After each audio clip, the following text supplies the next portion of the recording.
Olá, amados. Estamos abordando um tema extremamente importante, cujo título é Para que servem os desertos da vida? Esse é o segundo vídeo. No primeiro vídeo, nós falamos que o deserto ele revela quem somos, também falamos que o deserto desnuda as nossas fraquezas.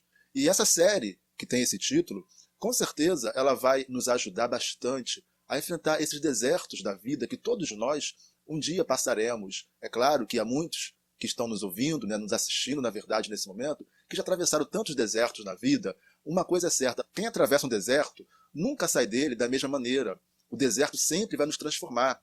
Deveria ser sempre em uma pessoa melhor, mas muitas pessoas se perdem no deserto.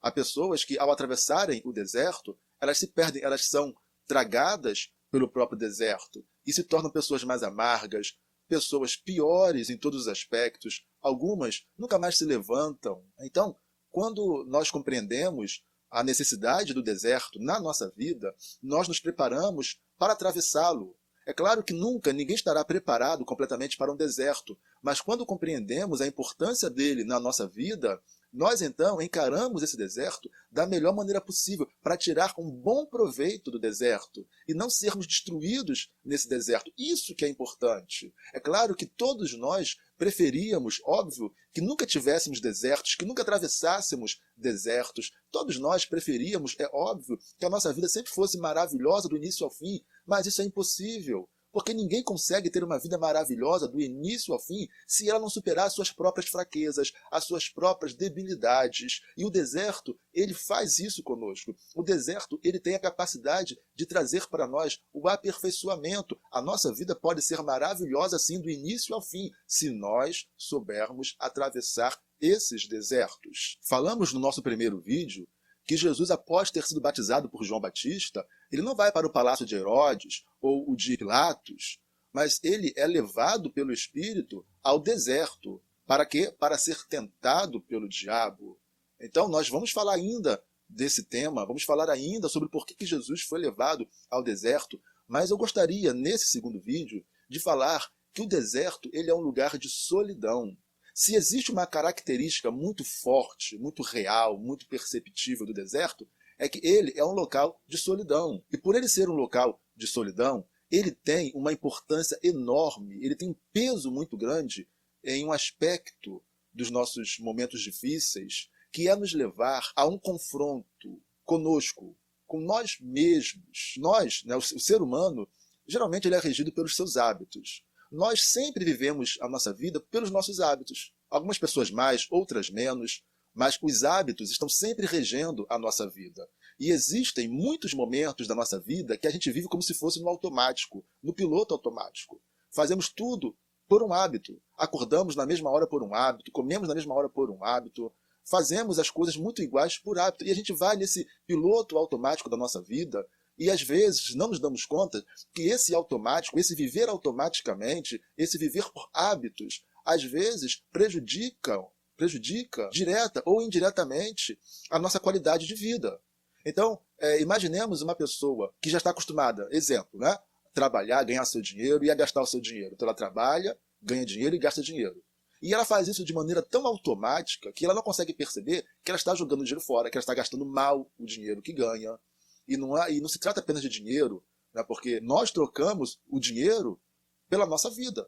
Nós damos parte da nossa vida, da nossa energia, em troca do dinheiro.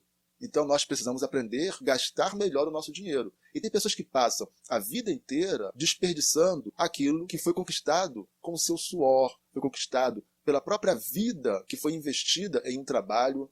E a pessoa vai atravessando a vida sem perceber que ela está desperdiçando, que ela não está pensando no futuro, por exemplo, porque é um modo automático de viver. São os seus hábitos que estão regendo a sua própria vida. E quando a pessoa chega a um deserto, quando a pessoa chega a um momento de dificuldade, a pessoa está ali sozinha, a pessoa está ali com ela mesma, então ela pode comunicar consigo mesma. Então, geralmente o deserto, ele provoca essa solidão.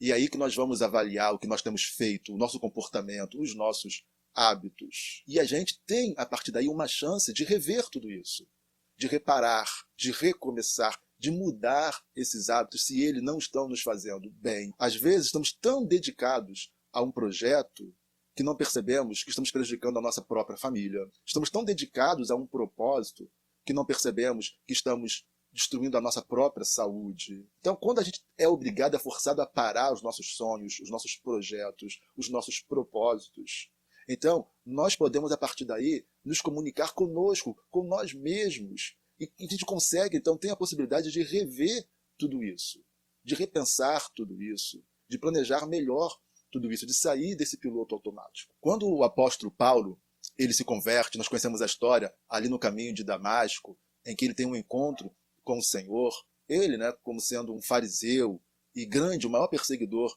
da igreja do Senhor, dos cristãos, daqueles que seguiam a Jesus de Nazaré, e como aquele ferrenho perseguidor que ele era, ele tem aquele encontro com o Senhor no caminho de Damasco, e ali se dá a sua conversão.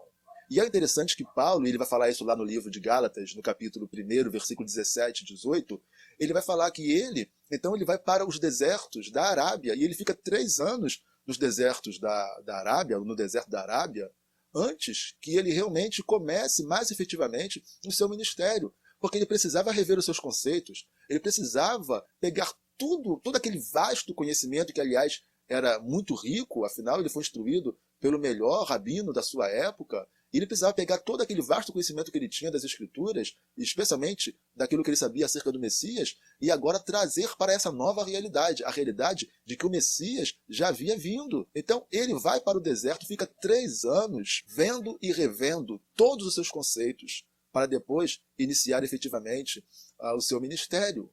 O deserto ele serve para que a gente confronte os nossos conceitos, as nossas manias, os nossos hábitos, e ali nós temos a chance de mudar aquilo que tem que ser mudado, de corrigir aquilo que tem que ser corrigido, de recomeçar aquilo que precisa ser recomeçado. Então, vamos lá. Quando estamos nos nossos hábitos, regido pelos nossos hábitos, nossas manias, vivendo no piloto automático, o tempo vai passando e nada acontece. O deserto ele quebra essa rotina nossa e nos dá a oportunidade de rever. Então, o deserto deve nos transformar para melhor. Devemos entrar nele e sair dele melhor, e não da mesma maneira que nós entramos. Por isso, o deserto ele é importante para cairmos na nossa realidade, e somente quando somos forçados, parados, obrigados a quebrar a nossa rotina, é que a gente consegue enxergar o quanto nós erramos. Talvez erramos como marido e esposa, como pais, como filhos, erramos como cristãos, como líderes, como pessoa mesmo, e o deserto ele nos coloca diante de uma realidade que precisa ser mudada, ok? Então, se você tem vivido o deserto na tua vida, se alguma coisa ruim tem acontecido, aproveite esse momento para você fazer uma avaliação de como tem sido a tua vida até esse momento. Quais foram os teus erros? Onde foi que você errou? Onde foi que você se equivocou? Talvez até de maneira tão sincera, com tanta vontade de fazer as coisas certas, você acabou fazendo coisas erradas. Então aproveite o deserto para mudar quem você é. Não desperdice isso. Nenhum de nós quer viver em um deserto. Nenhum de nós quer atravessar um deserto. Mas os desertos, eles vêm para nos forçar a uma mudança para melhor. Não deixe o deserto tragar você, engolir você. Não deixe o deserto destruir você. Que o deserto sirva para tornar você em uma pessoa melhor. Toda pessoa que atravessa um deserto não sai dele como entrou antes. Sempre é transformada, para melhor ou para pior. Tomara que o deserto te transforme em uma pessoa melhor. Deus te abençoe, fique com Deus. E até o próximo vídeo, que nós vamos falar um pouquinho mais sobre o deserto, ok? Vamos entrar em etapas interessantes do deserto, ok? Fique com Deus.